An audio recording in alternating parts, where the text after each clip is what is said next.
ఓవైపు ఎండలు పెరుగుతుంటే మరోవైపు భూగర్భ జలాలు అడుగంటిపోతున్నాయి. సిటీలో రోజురోజుకు నీటి కొరతతో జనం అవస్థలు పడుతున్నారు. కొందరు జలమండలి సప్లై చేస్తున్న వాటర్ ట్యాంకర్ల కోసం పడిగాపులు కాస్తుంటే మరికొంతమంది ఎక్కువ డబ్బులు చెల్లించి ప్రైవేట్ ట్యాంకర్లతో నీళ్లు తెప్పించుకుంటున్నారు. గ్రేటర్ హైదరాబాద్ ప్రజలకు నీళ్ల కష్టాలు మొదలయ్యాయి. వాటర్ బోర్డు నుంచి సరిపడా నీళ్లు సరఫరా కాకపోవడంతో జనం ఇబ్బందులు పడుతున్నారు. సిటీకి రోజు కృష్ణా, గోదావరి, మంజీరా, సింగూరు నుంచి దాదాపు 483 ఎంజీడీల మంచినీరు సరఫరా అవుతోంది. అయితే కొంతకాలంగా సింగూరు, మంజీరా జలాశయాల్లో నీటి మట్టం పడిపోయింది. దీంతో స్థానిక వినియోగం కోసం వాటి నుంచి నీటి సరఫరా నిలిచిపోయింది. నగరానికి ప్రస్తుతం గోదావరి, కృష్ణా జలాలు ప్రధాన నీటి వనరులుగా మారాయి. మంజీరా, సింగూరు నుంచి ఏర్పడిన 50 ఎంజీడీల కొరతను గోదావరి నుంచి అదనంగా 30 ఎంజీడీలను, ఉస్మాన్ సాగర్, హిమాయత్ సాగర్ జలాశయాల నుంచి 15 ఎంజీడీలను సేకరిస్తుంది వాటర్ బోర్డ్. వీటిని శుద్ధి చేసి ట్యాంకర్లు, పైప్ లైన్ల ద్వారా పంపిణీ చేస్తుంది.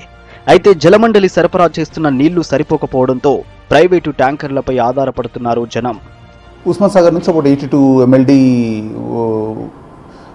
ఎంఎల్ మనం డైలీ సప్లై చేస్తున్నాము. అబౌట్ 35 ఎంఎల్ మనము హిమాయత్ సాగర్ నుంచి సప్లై చేస్తున్నాము.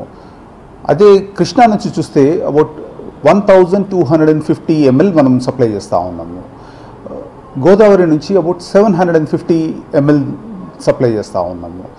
ఇంత టోటల్గా 2116 ఎంఎల్ మనం సప్లై చేసిన ఫిగర్. సో ఇంత క్వాంటిటీ ఆఫ్ వాటర్ మనము డిఫరెంట్ సోర్సెస్ నుంచి చాలా దూరం నుంచి మనం తీసుకొని వచ్చి మనం సప్లై చేస్తూ ఉన్నాం. ప్రస్తుతం గ్రేటర్లో 650 ఎంజీడీల వాటర్ డిమాండ్ ఉంటే జలమండలి మాత్రం 483 ఎంజీడీల వాటర్ని సప్లై చేస్తోంది. దీంతో చాలా ఏరియాల్లో వాటర్ సమస్య ఏర్పడుతోంది. రాజేంద్రనగర్, కుకట్పల్లి, శేరిలింగంపల్లి, కుత్బుల్లాపూర్, అల్వాల్తో పాటు ఓల్డ్ సిటీలోని పలు ప్రాంతాల్లో ఈ సమస్య ఎక్కువగా ఉంది. ఇప్పటికే సిటీలోని పలు ప్రాంతాల్లో డే బై డే నీటి సరఫరా చేస్తుండగా మరికొన్ని చోట్ల 3 రోజులకోసారి నీళ్లు విడుదల చేస్తున్నారు. సిటీలో వాటర్ సమస్య ఎక్కువగా ఉన్న ఏరియాల్లో ట్యాంకర్ల ద్వారా వాటర్ సప్లై చేస్తోంది జలమండలి.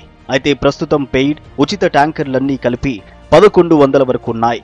సమ్మర్ యాక్షన్ ప్లాన్ లో భాగంగా జలమండలి మరో 70 వాటర్ ట్యాంకర్లను పెంచింది. దీంతో పాటు రెగ్యులర్ గా 160 వాటర్ ఫిల్లింగ్ స్టేషన్లు ఉండే అదనంగా మరో 13 ఫిల్లింగ్ స్టేషన్లు పెంచింది.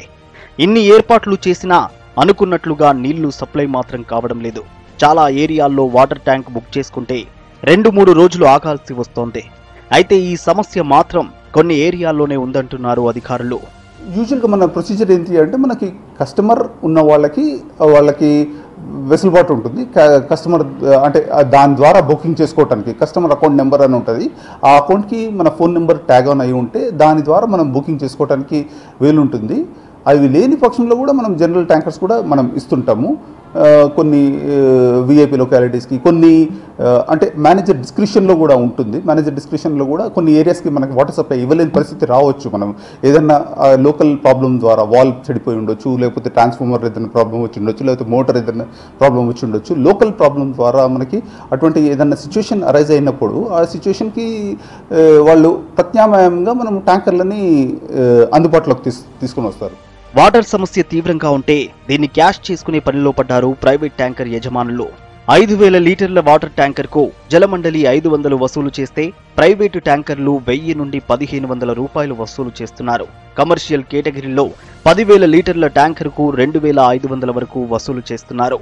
సమ్మర్లో జలమండలి యాక్షన్ ప్లాన్ సరిగ్గా అమలు కాకపోవడంతో ప్రైవేటు ట్యాంకర్ల దందా జోరుగా సాగుతోంది. జలమండలి అధికారులు ఇప్పటికైనా సిటీలో ఏర్పడిన నీటి సమస్యను తీర్చేందుకు చర్యలు చేపట్టాలని కోరుతున్నారు జనం.